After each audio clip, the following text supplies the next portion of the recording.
بسم اللہ الرحمن الرحیم۔ السلام علیکم۔ انسپیکٹر ریحانہ طارق لکھتی ہیں کہ میری 40 سالہ زندگی پولیس اور کورٹ کچہری کا چکر لگاتے ہوئے گزری، لیکن یہ کیس میری زندگی کا انتہائی دل خراش اور عجیب و غریب کیس تھا۔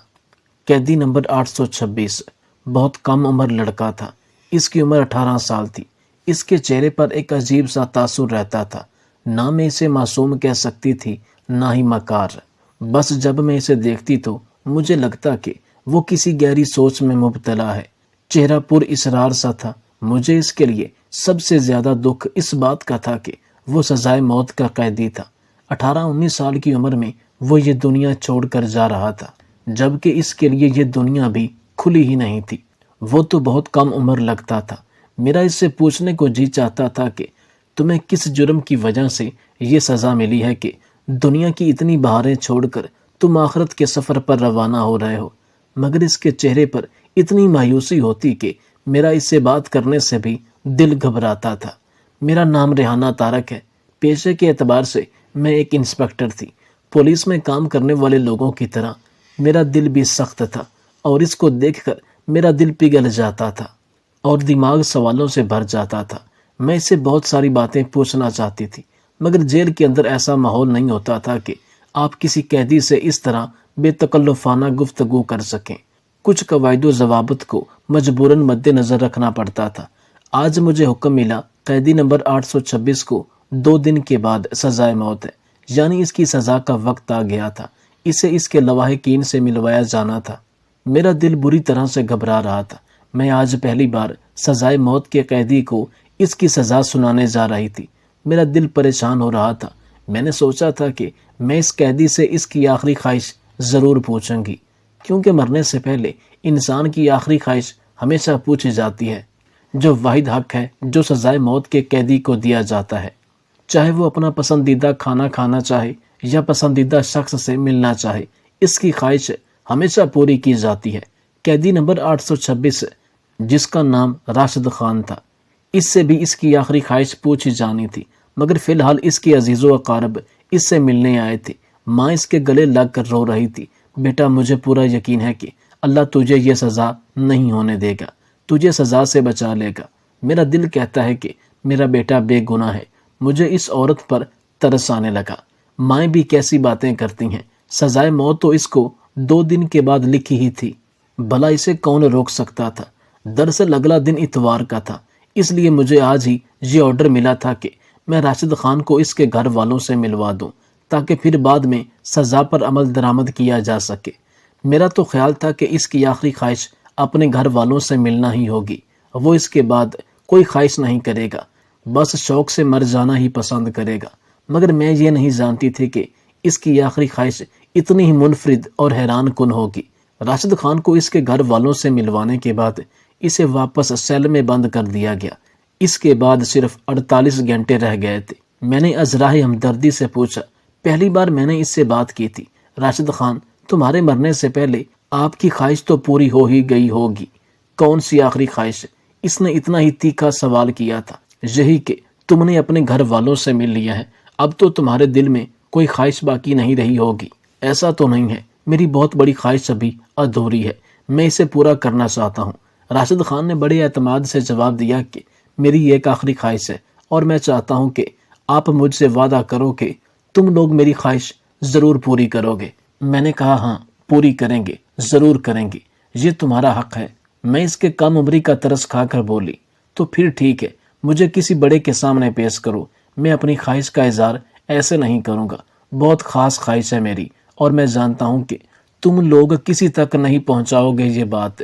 اور اس کی خود اعتمادی دیکھ کر مجھے غصہ تو آیا، لیکن کیونکہ وہ سزائے موت کا قیدی تھا، میں نے سوچا جانے وہ بیچارہ بس 2 دن کا ہی تو مہمان ہے، مجھے اسے دشمنی کر کے کیا مل جائے گا۔ میں نے ایس پی صاحب کے سامنے راشد خان کو پیش کر دیا۔ بولو بچے، تمہاری کیا خواہش ہے؟ میں حیران تھی، اتنی نرمی سے سزائے موت کے قیدی سے ایس پی صاحب کیسے پیش آ سکتے تھے؟ مگر شاید وہ حقیقت سے واقف ہوں گے، جانتے ہوں گے کہ اس کا قصور کیا ہے اور اسے سزا کیوں ملی ہے۔ عموماً یہاں پر زیادہ تر قیدی ایسے ہی تھے جن کا قصور چھوٹا لیکن سزا بڑی تھی، جبکہ بڑے بڑے گناہ کرنے والے آزادانہ گھوم رہے ہیں۔ بہرحال جب اس سے اس کی آخری خواہش پوچھی گئی تو اس نے کہا ایس پی صاحب، میری آخری خواہش ہے کہ میں زندگی میں پہلی اور آخری بار شادی کرنا چاہتا ہوں، نکاح کرنا چاہتا ہوں اور ایک دن اپنی بیوی کے ساتھ گزارنا چاہتا ہوں۔ اس کی خواہش سن کر ہمارے تو جیسے منہ کو تالے لگ گئے۔ ایس پی صاحب نے عقل اور ہوش مندی سے کام لیا۔ دیکھو بچے، تمہاری شادی تو ہم کروا دیں گے، اور تم سے کرنے کے لیے مانے گا کون؟ کم بخت تمہارے گھر والے امیر تو ہیں نہیں، تم غریب خاندان سے تعلق رکھتے ہو، اور غریبوں سے شادی کرنا تم سمجھ سکتے ہو۔ کیوں اپنی زندگی کا آخری ایک موقع ضائع کر رہے ہو؟ کوئی اور چیز بتا دو، کھانا پینا، کوئی کسی سے ملنا جلنا، ہم تمہارے لیے سب کچھ کرنے کو تیار ہیں۔ کیونکہ تم سزائے موت کے قیدی ہو، تمہارے لیے دکھ کی بات ہے، مگر قانون سخت ہے۔ قانون ایسا ہی ہے، سب کے لیے برابر ہے، چاہے کوئی کم عمر اور معصوم ہو یا پھر زیادہ عمر کا یا بدمعاش، سب کے لیے ایک ہی سزا ہے۔ میں نہیں جانتا کہ تمہیں سزا کیوں ہوئی، تمہارا کیس ظاہر اور پس پردہ کیا ہے، لیکن اب تم سزائے موت کے قیدی ہو تو بلا وجہ تم یہاں نہیں آئے، تمہیں کسی وجہ سے تو یہ سزا ملی ہے، اور تم کسی اور چیز کی خواہش کا اظہار کرو تو ہم پوری بھی کر دیں گے، لیکن میں یقین سے کہہ سکتا ہوں تم سے کوئی شادی کے لیے راضی نہیں ہوگا، اور پھر ہم کیسے تمہاری شادی کروائیں؟ راشد خان بڑے اطمینان سے بولا، ایس پی صاحب، میں کب آپ سے کہہ رہا ہوں کہ آپ میری شادی کروائیں؟ میں آپ کو ایک ایسا طریقہ بتاتا ہوں کہ میری شادی خود بخود ہو جائے گی۔ اس کی بات سن کر ایس پی صاحب کے کان کھڑے ہو گئے، سوچنے لگے کہ کہیں یہ جیل کی کسی خاتون سے نکاح کرنے کا نہ بول دے۔ بہرحال راشد خان نے کہا کہ مسجد میں اعلان کروا دیا جائے کہ راشد خان ولد عنایت خان کسی عورت سے شادی کرنا چاہتا ہے جو ایک دن کے لیے سزائے موت سے پہلے اس کی دلہن بن سکے۔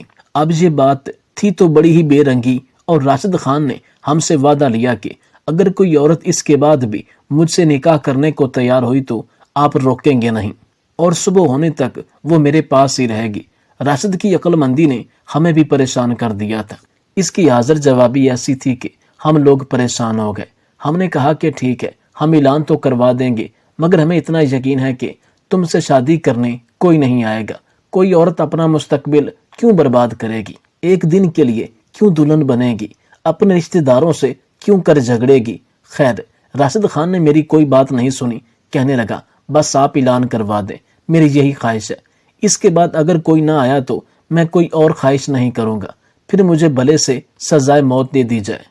ہم نے راشد کی خواہش پر عمل کرتے ہوئے مسجد میں اعلان کروا دیا، ساتھ میں یہ بھی بتایا کہ وہ سزائے موت کا قیدی بھی ہے۔ 2 دن کے بعد اسے اس جرم کی سزا میں پھانسی دے دی جائے گی، اور وہ اس دنیا سے چلا جائے گا، اور وہ ایک غریب خاندان سے تعلق رکھتا ہے۔ اگر کوئی عورت پھر بھی اس سے شادی کرنا چاہتی ہے تو فلاں تھانے میں آ جائے، وہاں سے اسے جیل پہنچا دیا جائے گا۔ ہمیں تو یہ مذاق ہی لگا تھا، ہم نے تو اس کی خواہش پوری کر دی، مگر ٹھیک 1 گھنٹے کے بعد سپاہی منظور نے بتایا کہ جیل میں ایک عورت آئی ہے جو دلہن کے لباس میں ہے، اور اس کے ساتھ مولوی صاحب بھی ہیں۔ مجھے بات بڑی حیران کن لگی، مجھے لگا کہ شاید یوں ہی کہہ رہے ہوں گے، اور جب میں اور ایس پی صاحب باہر گئے تو یہ دیکھ کر حیران رہ گئے کہ سامنے ایک نوجوان لڑکی جس کی عمر بامشکل 17 سے 18 سال ہوگی وہ کھڑی تھی، اور اس کے ساتھ امام صاحب بھی تھے۔ مولوی صاحب کو دیکھ کر ایسا لگ رہا تھا کہ انہوں نے اس لڑکی کا نکاح پڑھانے کی حامی بھر لی ہے۔ ان کے پاس نکاح کا رجسٹر بھی تھا، جبکہ لڑکی خوب اچھی طرح تیار تھی۔ لڑکی کا میک اپ اور اس کی تیاری دیکھ کر لگتا تھا کہ یہ سب تو اس نے پہلے سے تیار کر رکھا ہے۔ اب راشد خان پر شک ہونے لگا تھا کہ اس نے ایسی خواہش کا اظہار ہی کیوں کیا۔ ایک دن کے لیے اسے اپنی دلہن سے مل کر کیا ملے گا؟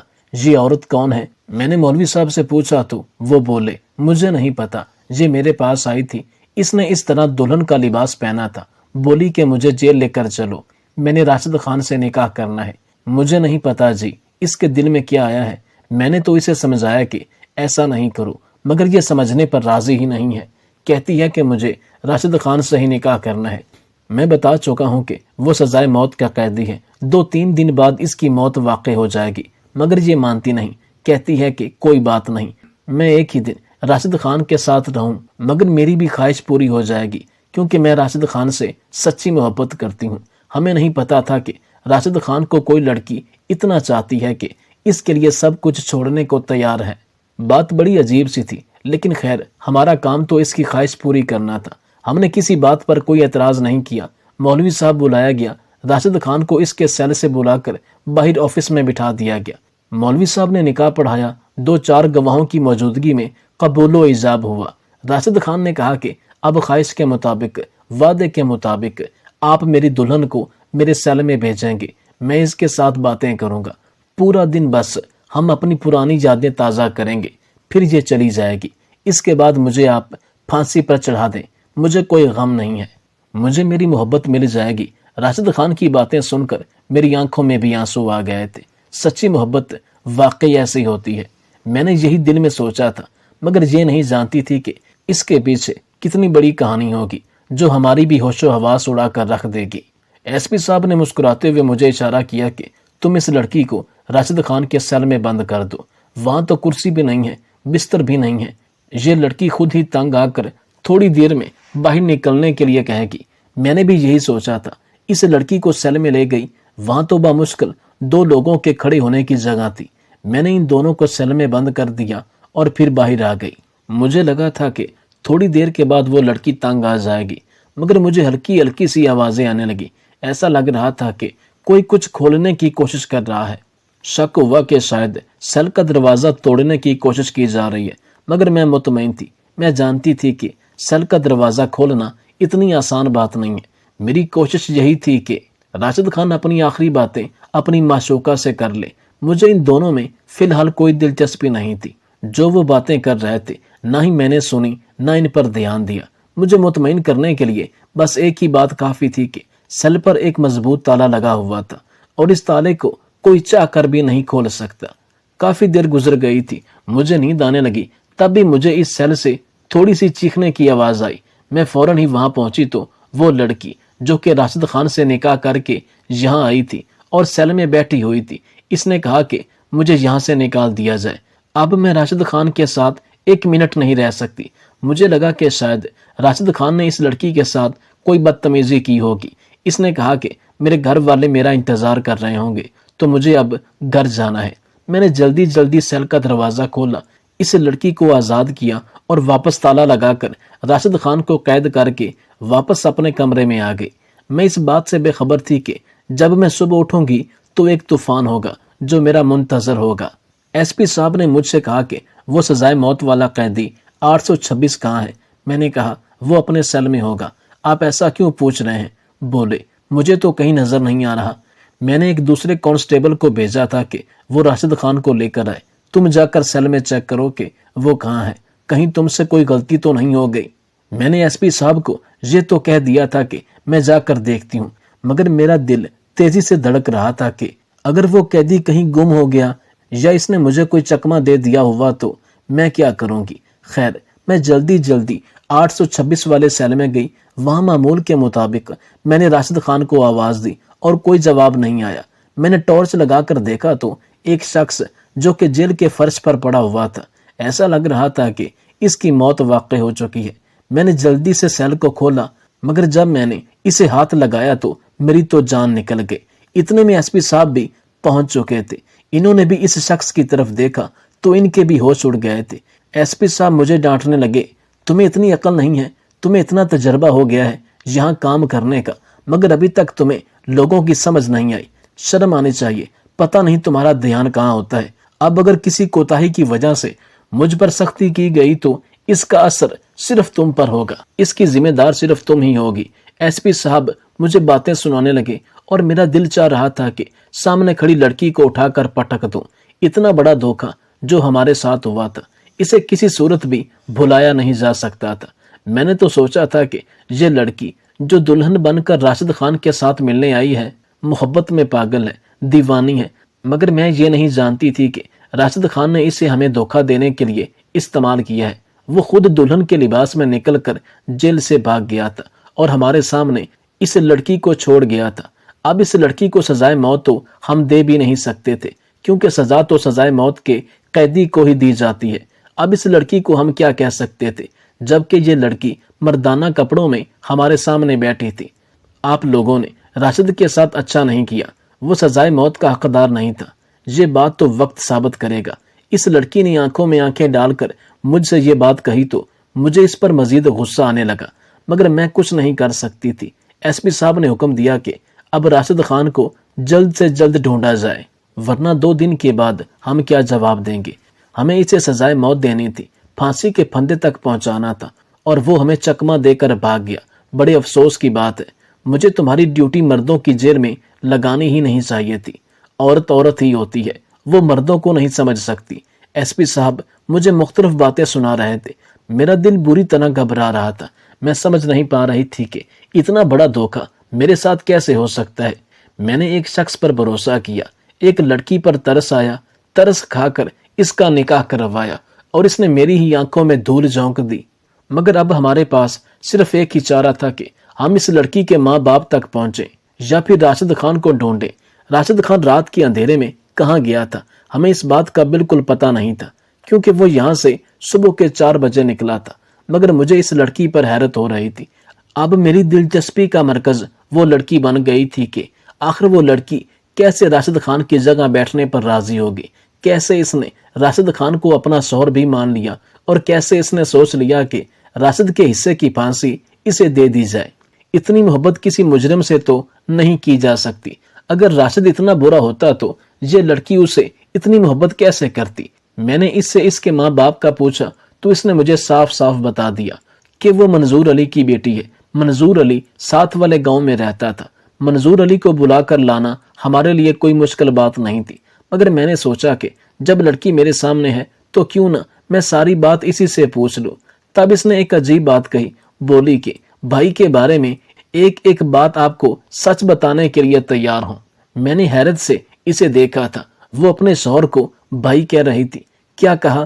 کیا تم اسے بھائی سمجھتی ہو، یا رشتے میں وہ تمہارا بھائی لگتا ہے؟ تم لوگوں نے یہ ناٹک کیا ہے۔ نہیں، وہ رشتے میں میرا بھائی نہیں لگتا، مگر میرے بھائیوں جیسا ہے۔ محبت میں ان سے ضرور کرتی ہوں، مگر میری محبت ایسی نہیں تھی کہ میں اسے بھائی مانتی تھی۔ تو پھر تم نے یہ سب کچھ کیوں کیا؟ تم نے اس سے نکاح کیوں کیا؟ کیا وجہ؟ کیا تم نے ہم سب کو چکمہ دینے کے لیے، راشد کو یہاں سے بھگانے کے لیے ایسا کیا؟ یقین مانے ایسا بالکل بھی نہیں ہے۔ وہ کل شام تک واپس آ جائیں گے، وہ مجھے یہاں کیسے دیکھ سکتے ہیں؟ اور ظاہر ہے اب تو انہوں نے مجھ سے نکاح کر لیا ہے، میں ان کی ذمہ داری ہوں۔ وہ اس ذمہ داری کو کبھی بھی چھوڑ کر بزدلوں کی طرح گھبرائیں گے نہیں، وہ پیٹھ دکھا کر بھاگنے والوں میں سے نہیں ہیں۔ لڑکی کی باتیں سن کر میں حیران رہ گئی تھی۔ پھر جو اس نے مجھے کہانی سنائی وہ تو مجھے مزید پریشان کر گئی تھی۔ میں مجبور ہو گئی کہ میں اپنا فیصلہ بتاؤں اور دوبارہ سے اس سارے معاملے پر غور و فکر کروں۔ میرا نام نازیہ ہے، میری بڑی بہن کی منگنی راشد سے ہو چکی تھی۔ راشد خان بچپن سے ہی بہت بہادر لڑکا تھا۔ زندگی میں شاید ہی ایسا کوئی وقت آیا ہو جب راشد کسی سے ڈر کر بھاگا ہو۔ وہ میرے ابا کی بہن کا بیٹا تھا۔ میرا پھپھو زاد ہونے کی وجہ سے اماں ابا راشد بھائی پر بہت بھروسہ کرتے تھے۔ پھر جب انہوں نے میری بڑی بہن کی منگنی راشد بھائی سے کر دی تو ہمارے گھر بھی آنے جانے لگے، اور گاؤں کا ماحول بڑا عجیب ہوتا ہے۔ ایک رات راشد بھائی باجی سے ملنے کے لیے ہمارے گھر آئے۔ اس دن اماں ابا بھی گھر پر نہیں تھے۔ راشد بھائی کی منگنی ہو چکی تھی، ظاہر ہے ان کا ہمارے ساتھ ایک رشتہ بن گیا تھا۔ ہم دونوں بہنیں ہی گھر پر تھیں، گھر میں اور کوئی نہیں تھا۔ وہ پچھلے دروازے سے آئے، میں سمجھ گئی تھی کہ آپ ہی سے ملنے کے لیے آئے ہیں۔ میں کچن میں چائے بنانے لگی، وہ دونوں آپس میں باتیں کر رہے تھے۔ پھر دروازے پر زور زور سے دستخط ہونے لگی۔ میں گھبرا گئی، مجھے لگا شاید ابو آ گئے ہیں، مگر میں نے جا کر دروازے سے جھانکا تو کوئی 3-4 آدمی کھڑے تھے۔ میری آنکھوں میں خوف کے سائے لہرانے لگے۔ میں سوچ بھی نہیں سکتی تھی کہ ہمارے دروازے پر کبھی ایسے آدمی آئیں گے۔ مجھے اس بات کی تسلی تو تھی کہ راشد بھائی ہمارے ساتھ ہے، مگر یہ آدمی گاؤں کے بدماش تھے جن کو دیکھ کر ہی خوف آتا تھا۔ انہوں نے کہا کہ دروازہ کھول دو ورنہ ہم دروازہ توڑ دیں گے۔ میں نے ان سے منت سماجت کی کہ ہم گھر میں اکیلی بہنیں ہیں، تم لوگ یہاں سے چلے جاؤ۔ اب انہوں نے ماں بہن کی گالیاں دیتے ہوئے کہا کہ ہم واپس نہیں جائیں گے، تم لوگ اس گاؤں میں بے حیائی پھیلا رہے ہو۔ ہمیں صاف نظر آتا ہے کہ اس گھر میں اور کون کون ہے۔ ہمارے سامنے تم لوگوں کے گھر میں ایک لڑکا آیا ہے۔ یہ شور سن کر راشد بھائی بھی باہر آ گئے۔ انہوں نے گھر کا دروازہ کھول دیا، مجھے اندر جانے کو کہا۔ میں تو اندر کمرے میں چلے گئی، مگر راشد بھائی ان لوگوں سے الجھ پڑے۔ ان میں سے ایک نے بہت غلط بات کی، بولا کہ اگر ہمیں پتا ہوتا کہ یہاں پر لڑکیاں ہیں اور اس طرح کی لڑکیاں ہیں تو ہم بھی آ جاتے، ہم تو 3-4 ہیں، پیسے بھی اچھے دیں گے۔ یہ بات سن کر راشد بھائی سے رہا نہ گیا۔ ان لڑکوں نے اتنی غلط بات کر دی تھی کہ راشد بھائی غصے سے ابل رہے تھے۔ ظاہر ہے ان کی ہونے والی بیوی کے بارے میں اتنی غلیظ بات کوئی کرے، کسی بھی مرد کے سامنے کرے تو وہ برداشت نہیں کرے گا۔ راشد بھائی نے اس وقت تو ان لوگوں کو کچھ نہیں کہا، کیونکہ وہ ایک تھے اور دوسرا عقل مندی کا تقاضا بھی یہی تھا، ہم بہنوں کے ہوتے ہوئے ان سے نہ لڑا جائے۔ انہوں نے انہیں سمجھا بجھا کر واپس بھیج دیا، اور اب تو یہ معمول کا تماشا بن گیا۔ ہمارے گھر کے باہر 3-4 بدماش کھڑے رہتے تھے۔ اماں ابا جو ہی ادھر ادھر ہوتے، یہ لوگ ہمیں تنگ کرنے لگتے۔ ایک دن ایسا ہی ایک واقعہ ہوا جس نے ہماری زندگیوں کو ہمیشہ کے لیے بدل کر رکھ دیا۔ میری آپی اپنے کمرے میں سو رہی تھی کہ کھڑکی توڑ کر ایک بدماش کمرے میں گھس آیا۔ اسی وقت راشد بھائی بھی گھر میں داخل ہوئے۔ انہوں نے اس آدمی کو اندر آتے ہوئے دیکھ لیا۔ ان سے برداشت نہیں ہوا، بس پھر ایک ایسی لڑائی ہوئی جس نے نہ صرف میری بہن کی جان لے لی، بلکہ نعمان بھائی کے ہاتھ سے بھی ایک ایسا جرم ہو گیا جس کی سزا انہیں سزائے موت کے طور پر ملی۔ اگر ہم لوگ امیر ہوتے، ہمارے ہاتھ میں کوئی طاقت ہوتی، تو یقیناً ایسا نہیں ہوتا کہ کسی کے گھر پر حملہ کر کے اس کی عزت پر حملہ کرنے کے جواب میں کسی پر بھی پھول تو نہیں برسائے جائیں گے۔ راشد بھائی نے جو بھی کیا وہ غیرت میں کیا، اور ان پر کسی قسم کا کیس بنتا بھی نہیں ہے، مگر چونکہ گاؤں کے لوگ طاقتور ہیں تو انہوں نے راشد بھائی کے لیے زندگی عذاب کر دی۔ پہلے وہ 6 مہینے ادھر ادھر رو پوش رہے، مگر پھر آخر کار انہیں پکڑ کر جیل میں ڈال دیا۔ اب اگر وہ یہاں سے نکلتے بھی ہیں تو بھی یہ لوگ انہیں زندہ نہیں چھوڑیں گے۔ حالانکہ قصور ہمارا نہیں، قصور ان لوگوں کا ہے جنہوں نے ہمارے گھر پر بلا وجہ نظر رکھی اور ہمیں ہمارے نہ کردہ گناہوں کی سزا دینا چاہتے ہیں۔ راشد بھائی کی والدہ نے ان کا ملاقات کے دوران انہیں یہ منصوبہ سمجھا دیا تھا۔ میری اماں نے انہیں قسم دے کر کہا تھا کہ میں اپنی دوسری بیٹی بھی تم پر قربان کر دوں گی، مگر تم کو سزا نہیں ہونے دوں گی۔ ہمارے خاندان کو جتنی ان کی ضرورت ہے اتنی اور کسی کو نہیں ہے۔ میں مر بھی جاؤں تو کوئی فرق نہیں پڑے گا۔ یہ کہہ کر وہ لڑکی رونے لگی۔ مجھے سمجھ نہیں آیا کہ اب اس کیس کا کیا ہوگا، لیکن بس خدا کی مدد سے ان لوگوں کی بھی کسی بڑے تک پہنچ ہو گئی۔ راشد اسی بڑے وکیل سے ملنے کے لیے شہر گیا تھا۔ راتوں رات جا کر اپنا کیس اس کے سامنے رکھا۔ یہ انتہائی درجے کا قابل وکیل تھا۔ بعض اوقات کسی وکیل سے جان پہچان ہونا بھی انسان کو تھانے اور جیل کی سلاخوں سے بچا دیتا ہے۔ اگرچہ یہ بات کافی آگے جا چکی تھی، مگر وکیل صاحب کی دھمکیوں اور ان کے دلائل نے ایس پی صاحب کو بھی قائل کر لیا۔ سزائے موت راشد خان کے لیے نہیں بنتی تھی، نہ ہی راشد خان کی طرف سے کوئی اپیل دی گئی، نہ اسے صفائی کا موقع دیا گیا تھا۔ مختصر یہ کہ کیس چلا، اس کے بعد راشد خان باعزت بری ہو گیا، کیونکہ وہ نہتا تھا اور اس کے پاس تو کوئی ہتھیار بھی نہیں تھا، نہ اس کے نام پر کوئی اسلحہ تھا۔ حتیٰ کہ راشد خان کی جگہ کوئی بھی غیرت مند شخص ہوتا تو وہ شاید نہیں بلکہ یقیناً یہی کرتا۔ اللہ تعالیٰ نے شاید ان کی محبت اور خلوص کی لاج رکھی، ورنہ اتنے بڑے کیس سے میں نے کبھی کسی کو بری ہوتے نہیں دیکھا تھا۔ یہ کیس میری زندگی کا آخری کیس تھا، کیونکہ میں نے اس کے بعد ریٹائرمنٹ لے لی تھی، کیونکہ مجھ میں اب اور سکت نہ تھی۔ میرا وجود اب مزید پولیس کورٹ کچہری کے چکر لگانے سے قاصر تھا۔ یہ واقعہ مجھے ساری زندگی یاد رہے گا۔ خدا تعالی ہم سب کو سیدھے راستے پر چلنے کی توفیق عطا فرمائے، آمین۔